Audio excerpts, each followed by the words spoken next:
Another one of Yu-Gi-Oh's competitive rising stars and biggest European pro players is officially calling it quits.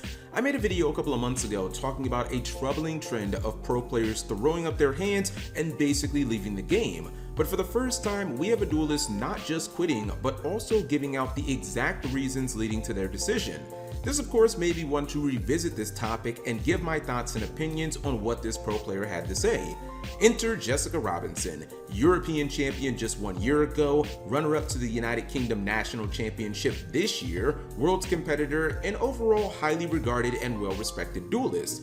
Sunsi Jess just put out a blockbuster video officially quitting competitive Yu-Gi-Oh indefinitely because of serious issues she has with the game that seem to have come to a boiling point. Jess posted an 11-minute unscripted video detailing her frustrations and all the things that drove her to no longer have that competitive spark and burning desire that nearly all the top competitive players have that motivate them to play, improve, and strive for victory. One thing I do want to make clear right off the bat is that Jessica isn't fully quitting Yu-Gi-Oh! In fact, she even stated in her video that she found playing at locals rewarding, and the gist that I got was that she still liked the game as a whole, just not the high-end competitive aspect any longer. While I generally tend to chalk this type of withdrawal from Yu-Gi-Oh! Up to burnout or fatigue, especially if you're a Yu-Gi-Tuber or Yu-Gi-Oh! Streamer, the reasons listed by Jess were very rational and appeared to be brewing over a period of time with no signs of resolution.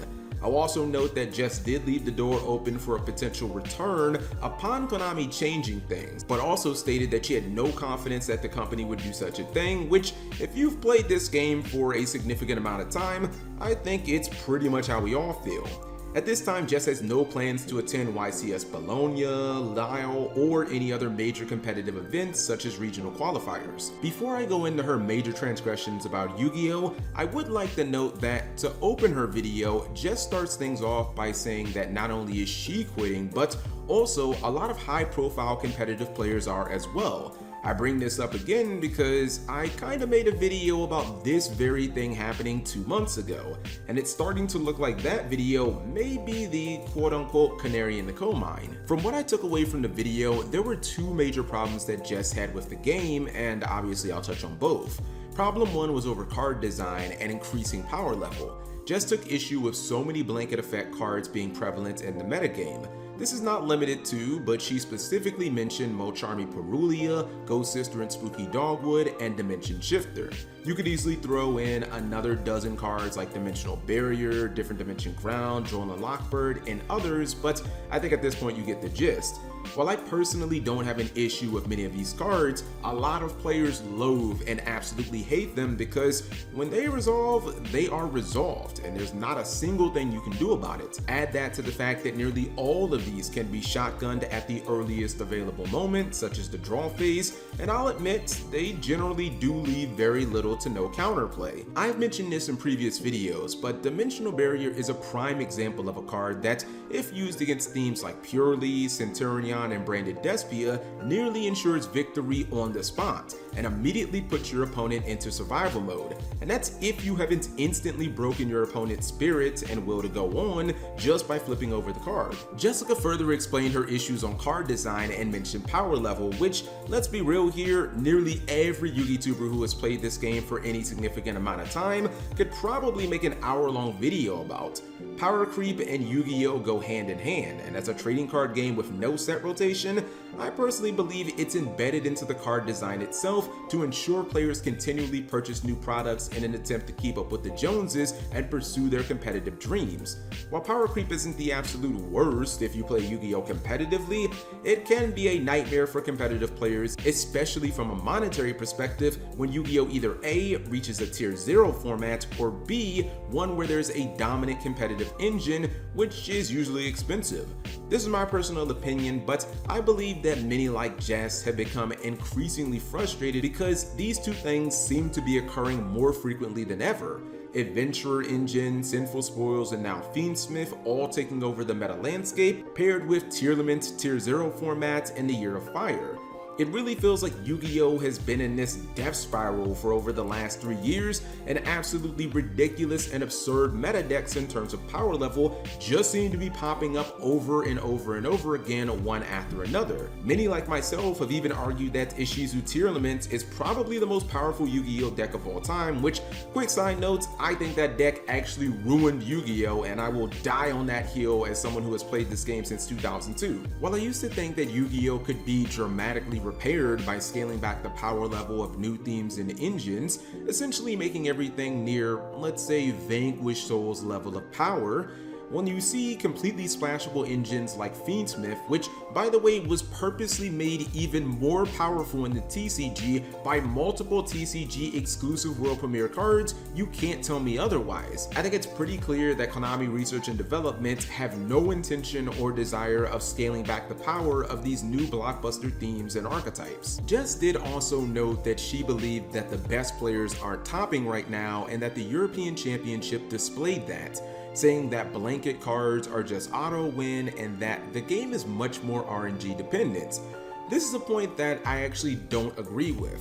While admittedly I don't keep up with the European competitive circuits as much as I do with North America, largely because there hasn't been an EU YCS in 9 months, if you were to look at some of the biggest names in Europe like multi-time YCS champion and world champion Joshua Smith, or YCS winner and last year's German national champion Dinka Bui, they both topped the European Championship this year, and neither player played what most would consider even a top 3 deck going into the event. Joshua Smith on Whitewood's Runic, while Dinka Bui played Magical Musketeers. Do I believe that those two could have easily won a few more rounds and made top 8 or gone further if they forced themselves to play objectively better decks? Absolutely, but that's just my opinion. Further to this point, Christopher LeBlanc is arguably North America's best player right now, as he has topped the last 7 YCSs that he has entered in a row. So I don't think that you can really make the argument that the best players can't consistently top right now, and if you are going to make that argument, then I would use the information and the facts that I just provided to be a counter to that. Jessica's second major problem is one that I have covered on this channel ad nauseum.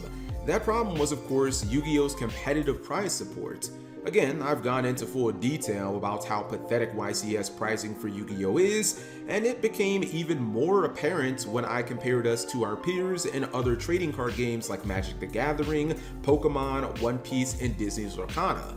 Not only is Yu-Gi-Oh woefully behind all of these games, but often the competitive pricing that you receive for beating out 2,000 plus players to make it to the top cut of a YCS doesn't even come close to what you paid in travel expenses, let alone food and board.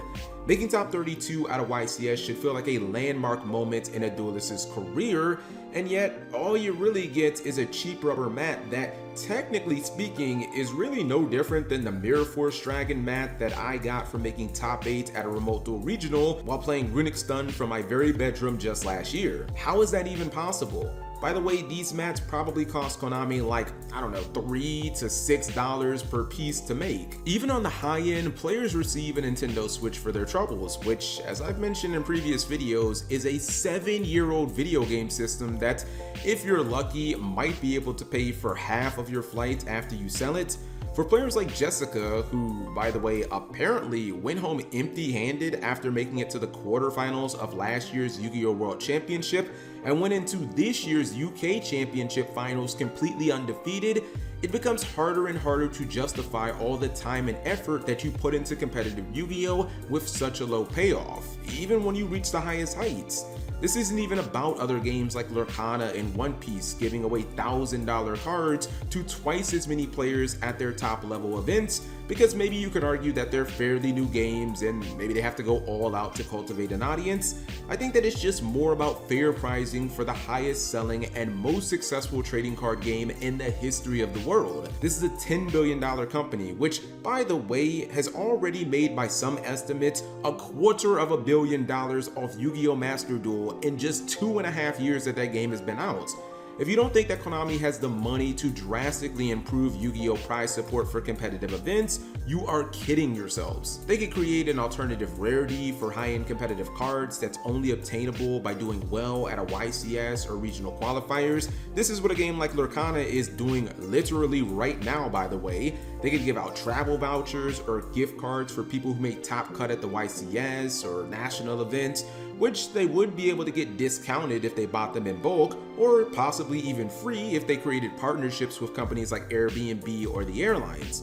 The point that I'm making here is one that I've made in the past, and that's there really is no reason for pricing to be this bad in a game that is so successful that's also ran by a multi-billion-dollar company. If this was the DM era and Upper Deck was just trying to get the Shonen Jump Championship circuit off the ground, it'd be understandable, but Yu-Gi-Oh! Is celebrating its 25th anniversary, and it's an IP that has generated over $20 billion. So the revenue is clearly there to support it. Overall, while Jess concluded that the game won't die due to its current problems, just like I said months ago, these are troubling signs.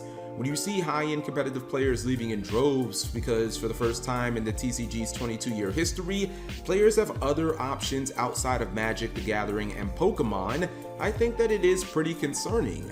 I'd like to say that things will dramatically improve and Jess will be rocking with Plants next year at Euros, but I gotta be realistic here. Either way, you let me know in the comment section below. Are players like Jessica Robinson openly quitting competitive Yu-Gi-Oh! For said reasons cause for concern? Is it just much to do about nothing because the attendance numbers and the Master Duel numbers are still incredibly high? And do you think that the overall pricing in competitive Yu-Gi-Oh! Is trash and is something that really needs to be addressed? Because let's be honest, Konami definitely has they've got the money to resolve the issue. Maybe they just don't want to, maybe they're too lazy, but they definitely have the resources to do it. Either way, leave it all in the comment section below, and thank you guys for watching as always.